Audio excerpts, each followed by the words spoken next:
Hello, everyone. This is from Milwaukee to Nashville. I'm Dana Goodwin. Over there is John Lewandowski. We are here to bring you our weekend action of from Milwaukee to Nashville, including the Atlanta Gladiators, Nashville Predators, and Milwaukee Admirals. Up first, we have the Atlanta Gladiators taking on the Jacksonville Icemen. In that game, and I'm stepping on John's toes here, so watch this. In the first period, Atlanta and Jacksonville tied headshots apiece. And in the second period, it was 11-7 in the shots and for Atlanta. And in the third, it was 8-6 for Atlanta. In overtime, it was 10-2 for Jacksonville in shots. Yeah. Scoring in the first was Cody Sylvester with an assist from Eric Neely and Patrick Markinkiewicz. Or Markinkiewicz. Then scoring in the second was Chase Lang with an assist from Chris Grado and Brody Crane. And then scoring also for Jacksonville in that period is Oliver Nadu with an assist from Jonathan Hampton and Ty Shivadell. All right. Then oh my gosh. What are you doing, Cat? Sorry about that, everybody. Then in the third period at the 4:02 mark, um, Atlanta scores the goal by Eric Neely, assisted by Derek Paddock and Cody Sylvester. Then at the 4:24 mark, Atlanta scores a goal by Randy Hernandez, assisted by Blake Murray and Dominic Marcinovic. At the 8:52 mark in the third period, Jacksonville scores with a goal by Brody Crane, assisted by Chris Granado and Chase Lang. Then in overtime, Jacksonville gets the game winner 6 minutes and 11 seconds in with a goal by Davis Cock. Cock. I don't know how it's pronounced. I apologize. Ah, he had to be the cock of the walk, huh? Hmm. In net for Atlanta was Drew DeRider, stopping 29 33. Well, in net for Jacksonville was Houston Close, and he stopped 31. Um, he was just a little closer. All puns intended. And that'll do that for your Atlanta Gladiators game yesterday, as well as the Admirals took on the Cleveland Monsters. Used to be a divisional foe here. That has changed over the years as they are now part of the Eastern Conference. In that game, the Admirals outshot Cleveland in the first period, 8-6. In the second period, Cleveland outshot the Admirals 12-8. And in the third period, they tied at 11 apiece, 29-27 are your shots in total. Both teams go 0 for on the power play. Admirals 0 for 6, Cleveland 0 for 5. Scoring in the first is nothing. Scoring in the second is Justin Pearson with an assist from Jake Gaudette, his fifth, and Max McHugh, his first. Then Trey Fix-Wolansky scores his seventh with an assist from Dante Mentianchuk and Luca Del Belzo, Belzu, his eighth, and Mentianchuk's 11th.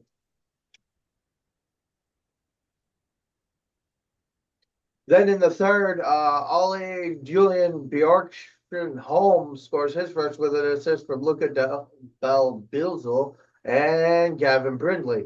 Then Mikel Pyeth scores his first with an assist from Rocco Grimaldi. Scoring in the 17-21 mark is Kyle Marino with an assist from Davin Butter, his second, and Adam Wilsby his first. The Admirals fall 4-1 in this game. In net for the Admirals was Matt Murray stopping 25 of 29, while Jack Grievous was in net for the Cleveland Monsters, stopping 26 of 27. Your crop list for me includes Nick Blankenberg, Lucchini, Hinestroza, Reed Schaefer, and Jack Mateer. on to the Predators game yesterday. The Preds took on the Winnipeg Jets. All right, shots on goal in the first period. Winnipeg outshot Nashville 9-5. In the second period, Nashville outshot Winnipeg 18-8. In the third period, Nashville outshot Winnipeg 13-7, and in total, Nashville outshoots Winnipeg 36-24. All right, so Nashville is better in the face-off circle at 52% to 48%. Winnipeg goes 0 for 3 on the power play with 8 penalty minutes, while Nashville goes 1 for 3 with 8 penalty minutes. Nashville had 29 hits to Winnipeg's 18. Winnipeg had 15 block shots to Nashville's 10. Winnipeg had 18 giveaways to Nashville's 15. Nashville had 7 takeaways to Winnipeg's 5. This is also the first meeting of 4 this year between the two teams. The next, the You're, next meeting is on December 30th. I was also gonna say that it's kind of late. Like they're pretty spread out. You Yeah. got December. I mean, the closest one is December 30th and January 7th. I mean, it's what 7, 8. Over a month. Yeah. But now it's over a month before you Right. play them again, and this could be a whole different team with depending on how Nashville plays the next week or two. Oh, yeah, right. Uh, All right. Well, scoring in the first period, not at the 9:55 mark for Nashville, was Roman Josi scoring his third of the season, assisted by Marchessault his eighth and Jankowski his second. That would do it for the first period. In the second period, Adam Lowry for the Winnipeg Jets scores his fourth of the season, assisted by Niederreiter his sixth and Appleton his seventh. That was at the 9:58 mark. That would also do it for the second period. Going into the third, at the 3:20 mark for Nashville was Steven Stamkos scoring his seventh of the year on a power play, assisted by Forsberg his eighth and Shea his sixth. Then at the 5:04 mark into the third, Jonathan Marchessault scores his fourth of the year for Nashville unassisted. At the 18:40 mark, getting the empty net goal for Nashville is Roman Josi with his fourth on the season, assisted by O'Reilly, his ninth. Predators win 4-1. Looking at it, so Nashville, they're not out of it. We said that in our videos. Go check them out. We did a 60+ minute video on the Preds on Thursday. We'll probably be doing another one sometime in the next week or two, just to kind of. We're going to be doing game recaps, yes, but we're not going to break it. Right. We're game recaps, and then breaking everything down that's happened is different. Yep. All right. So, with that being said, Svechkov makes his NHL debut in this game as well. Congratulations to Fedor Svechkov. Yep. Add in that I am reading this, and if I'm reading this correctly, Svechkov had a +1. Oh, no, he was even on the plus minus. He is the only one that's even on the team. Mhm. So there's that part too. They played much better over the last couple weeks. They've been getting. It's not win one game, lose 3, win one game, lose 3. It's win one game, lose a game, win a game, lose a game, win a game, lose a game. Doing that, you're not going to make the playoffs either. Right. Saros stopped 23 or 24. Saros has been probably the only thing keeping them in it this season to this point. Right.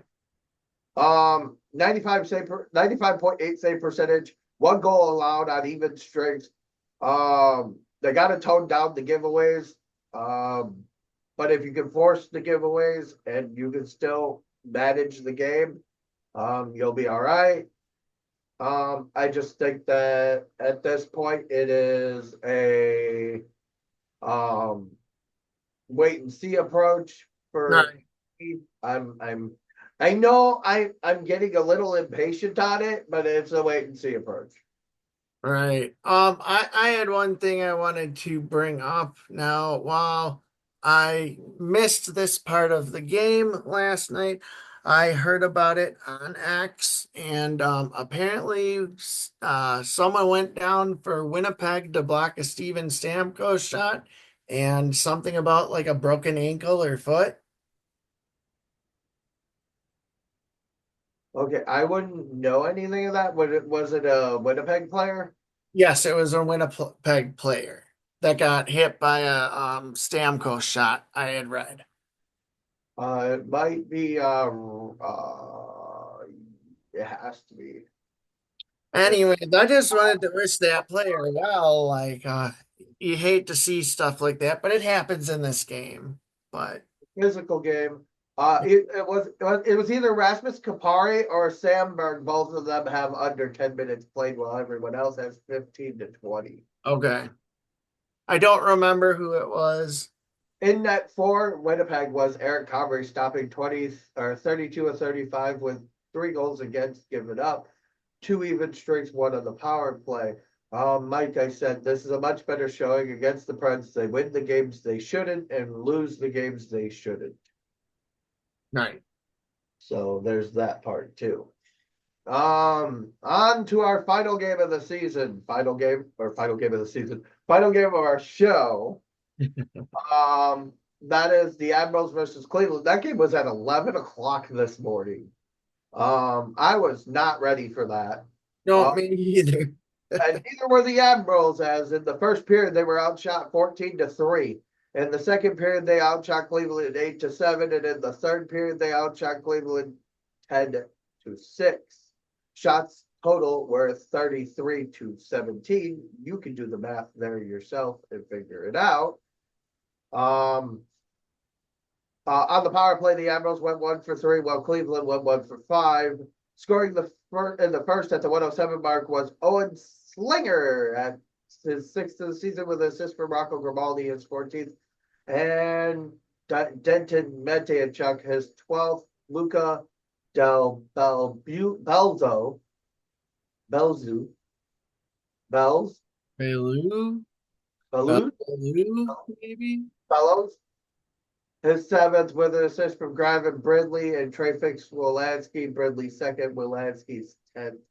Then in the second, with 30 seconds into the period, Luca scored. I'm not going to try that last name again. Scores his 8th with an assist from Stanislav Saval, his 8th, and David Jurkic, his 1st. Then at the 6:10 mark, Trey Fix Wolanski scores his 8th with an assist from Owen Slinger, his 10th, and Marco Grimaldi, his 15th. That was on the power play. Then at the 10:16 mark in the second for the Admirals, on the shorthand, Jake Livingston scores his first of the season, assisted by Reed Schaefer, his second, and Adam Wilsby, his fourth. Then at the 12:23 mark, Reed Schaefer scores his ninth on the year, assisted by Jake Lucchini, his seventh, and Vinny Hinostroza, his 15th.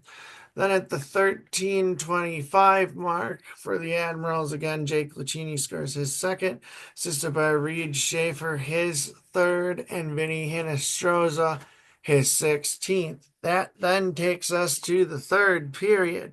At 3:50 into the third period, the Admirals, Vinny Hinostroza scores his sixth of the year on the power play, assisted by Jake Lucchini, his eighth, and Nick Blankenberg, his fifth. Then at the 10:29 mark for the Admirals, Jake Lucchini scores his third of the season and second of the game, assisted by Vinny Hinostroza, his 17th, and Reed Schaefer, his fourth. Then at the 1939 mark, Trey Fix Wolanski for Cleveland scores his ninth of the season, assisted by Mikhail Paitha, his first, and Rocco Grimaldi, his 16th, which forces overtime. In the overtime period, a minute and 49 seconds in, David Yurkic for Cleveland scores his first of the season, assisted by Owen Sillinger, his 11th, and Mikhail Pytha, his second, to get the win for Cleveland. All right. That play was also offsides. That goal should not have counted. He was like clearly offsides. Yeah. 3 stars in the game were David Yurkic with a goal and an assist. Second star was Luka, and first star was Trey Fix-Walensky. I do not understand how a single Admiral did not make this list, with Lucchini, Schaefer, and Hinestroza all having 3 or more points. Schaefer had 4 and Hinestroza had 4. Right. Well, Schaefer had, let's see, 1, 2, 3, 4. Hinestroza had 1, 2, 3, 4. Lucchini had 1, 2, 3, 4.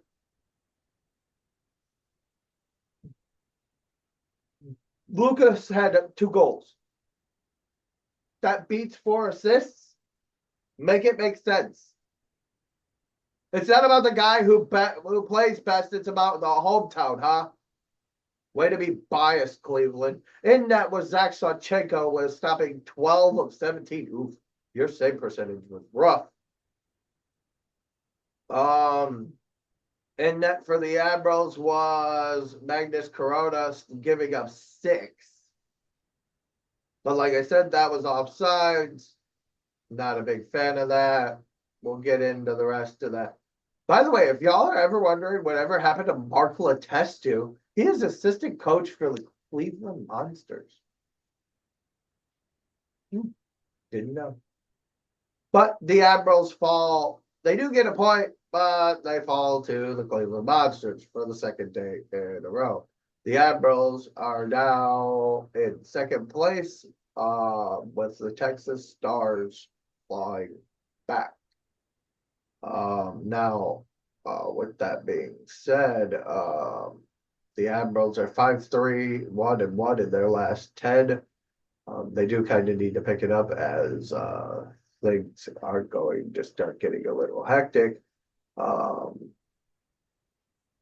I don't exactly know how to say this, but from the looks of everything, okay, Gettinger clears waivers. Bonello signed to a PTO by San Jose, which means they had a goalie injury there.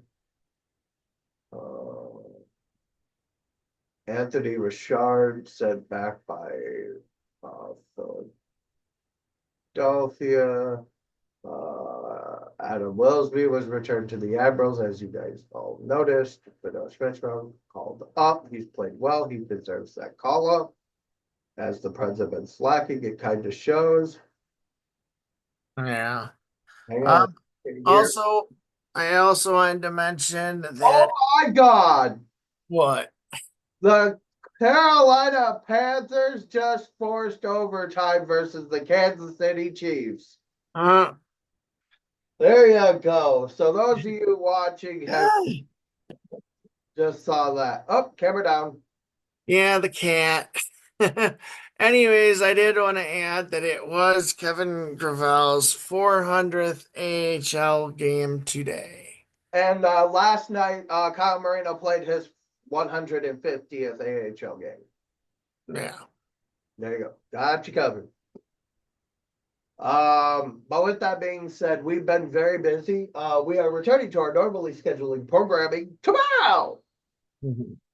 As the Preds take on the New Jersey Devils. The Admirals are not back in action until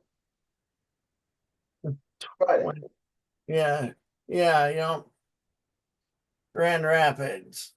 Which we will be covering that night due to the fact that I will be out of town. Like I said, just a little scheduling thing. We will not be covering the Tampa Bay game until the completion of the Admirals game. Right. So there's that.